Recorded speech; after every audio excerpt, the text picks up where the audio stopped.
How's it going, everybody? Today, I'm going to review my Yema Superman French Airforce limited edition, also known as in French as the Armée de l'Air. So yeah, let's get started. So first, just a quick discussion about Yema as a brand. They're a French brand. They started in the 40s, 1948, I believe, and so this is basically their most famous, I don't know about famous, their most popular case or watch style now, since they've kind of came back on the scene. They're French, as I said. It says France right there, which is very cool. This one's limited to 1,948 pieces. And this is the 41 millimeter version, so it's great. Just as the brand goes, again, I think they went down in the dumps in the 90s and stuff like that. I've heard of, you being able to buy Yemas cheap in France for like next to nothing back in the day, so cheap court watches. But now they've kind of come on a resurgence in the past couple of years, mostly in the last year actually. So yeah, the brand to me is appealing. Half of my family is French. My in-laws are French. They live in France. I lived in France for a period of time, and I've been there many times. So for me, there's a bit of attraction to the fact that this is French, just because I love France, I love the country, and everything like that. So, yeah, my experience with the brand too has been pretty good. When they shipped this watch, it took them 2 days to ship it in the mail, and then I got it here across the Atlantic into Canada in 3 days, so via DHL. So to me, pretty fast. 2 places you can buy Yema watches right now, as far as I know. Yema website directly, or Nauman Watches has them as well. So as I said, this is the 41 millimeter version. This is the limited edition. It's just under $1,000 US. I believe they list it for $999, but you can get discounts on Yema website. They're always running various sales and stuff like that. So yeah, that's kind of cool, but I would imagine they've priced it with those sales in mind. But in any case, I still think it's a nice watch. When you buy the watch, comes in this case. All the Yemas come in sort of a zip case like this. This one's kind of a special one just for the limited edition. You get the watch in there, and then you have a leather warranty card.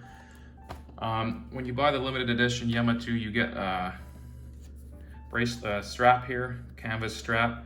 It's got the Armée de l'Air logo there with the insignia, so pretty cool.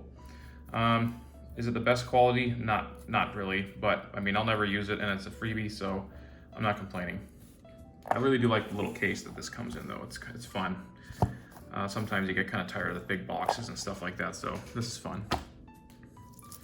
So yeah, let's get started.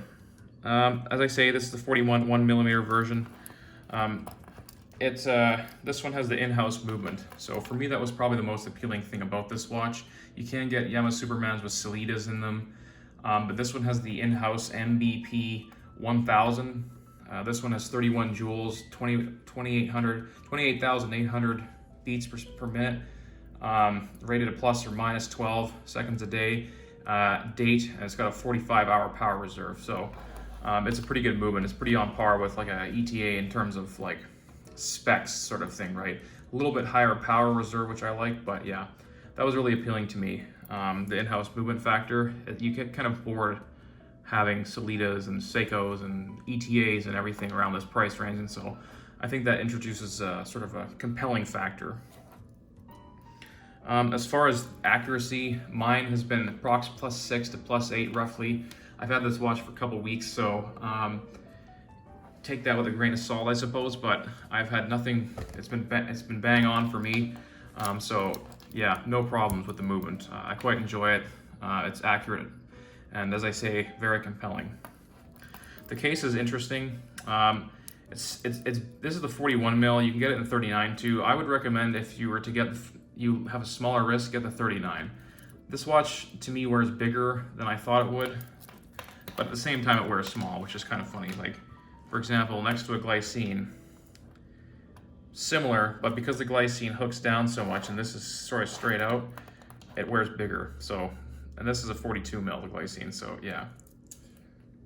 This is next to a 39 mil Steinhardt, so you can kind of see it definitely is bigger than a Steinhardt. What makes it interesting though is the case, right? It's got kind of a, you know, cylinder in the middle where the movement's housed with a dial. And so it makes it feel really thin, even though it's not quite as thin. I'll put the measurements up on screen now, but it's 13 millimeter thickness, so it's definitely thicker than the glycine, for instance, but it doesn't feel as thick as it is because this is so thin here, this part of the case. Like for instance, if you look at an SKX here, it's thick all the way out, right?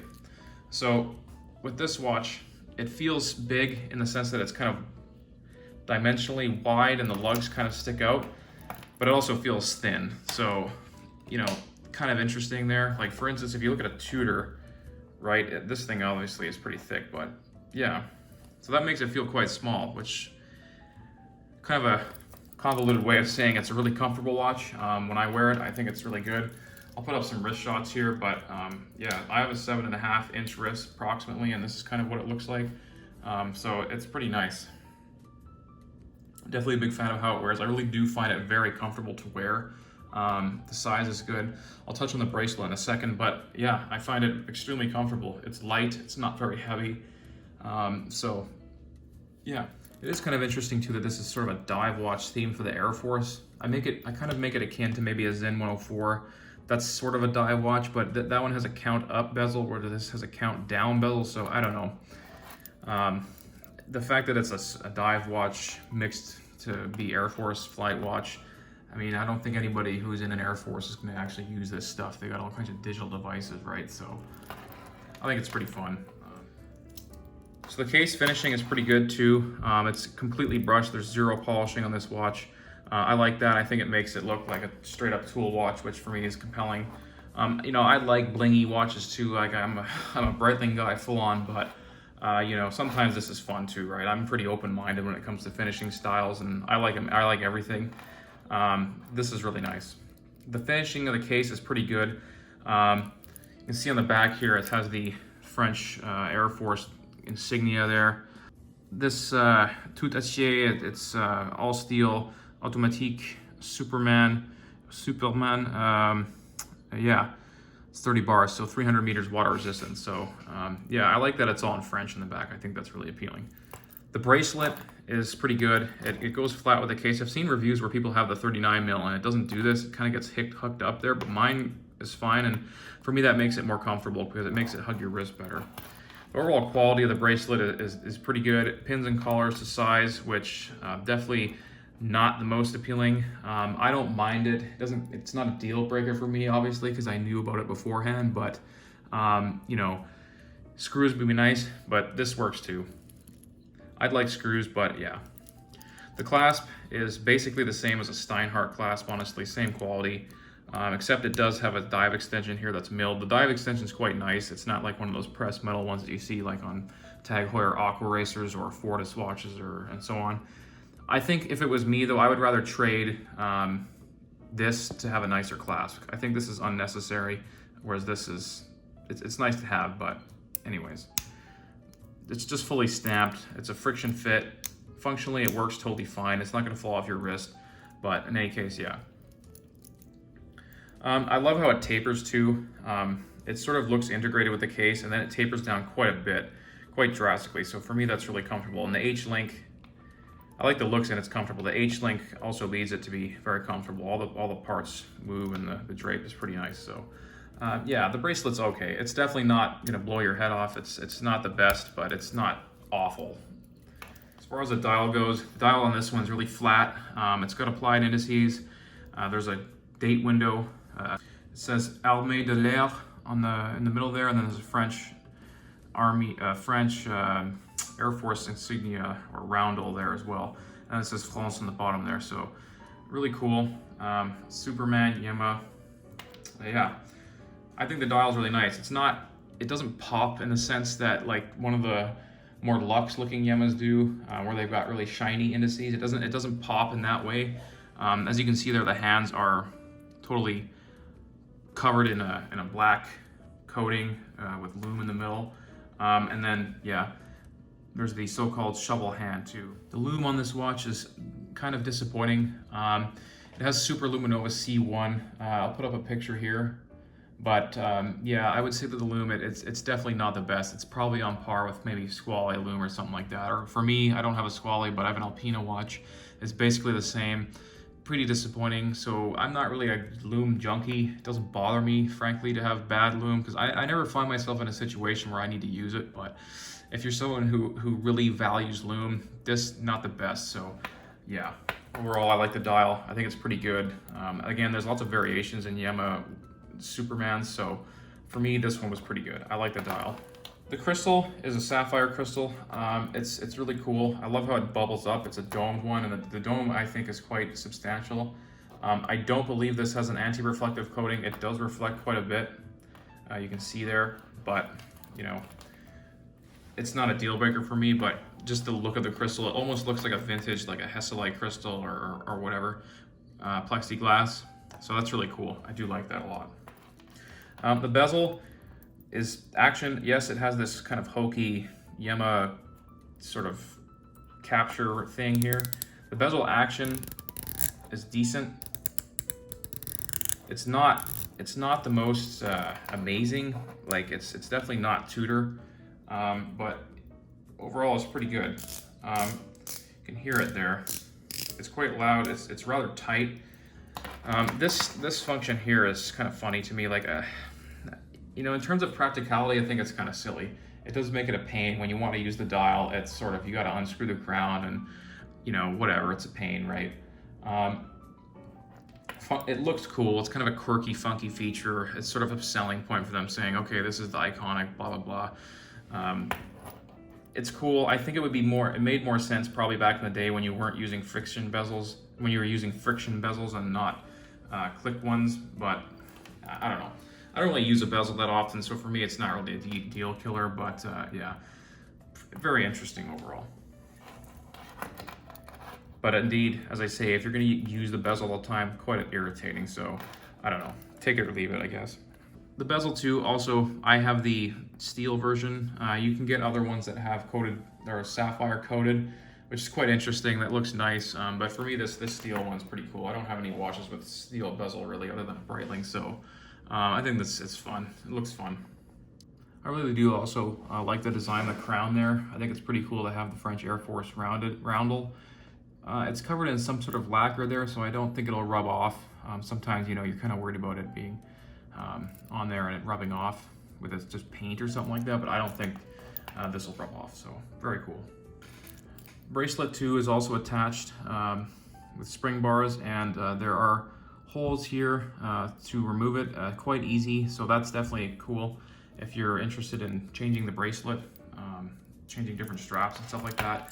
That makes it super easy to do. So for me, it's not a big deal because I probably won't ever take it off the bracelet. I'm a bracelet guy, but yeah. Negatives. I mentioned the clasp already. It's definitely not the best. It could be improved, but functionally it's all right. I'd say probably the finishing, definitely. I mean, I'd say the finishing is pretty good. It's not, you know, it's not Oris level, but it's fine. I don't know if it's quite as good as maybe $1,000 Seiko, but it's pretty good. It's not terrible. It's sort of just good, right? Sharp edges a little bit, but it doesn't really affect the comfort of the watch at all. So yeah. Other negatives, not a whole lot for me, to be honest with you. Perhaps I think there's a bit of a risk factor when you're buying an in-house movement, a watch with an in-house movement from a manufacturer that doesn't really have a dealer network.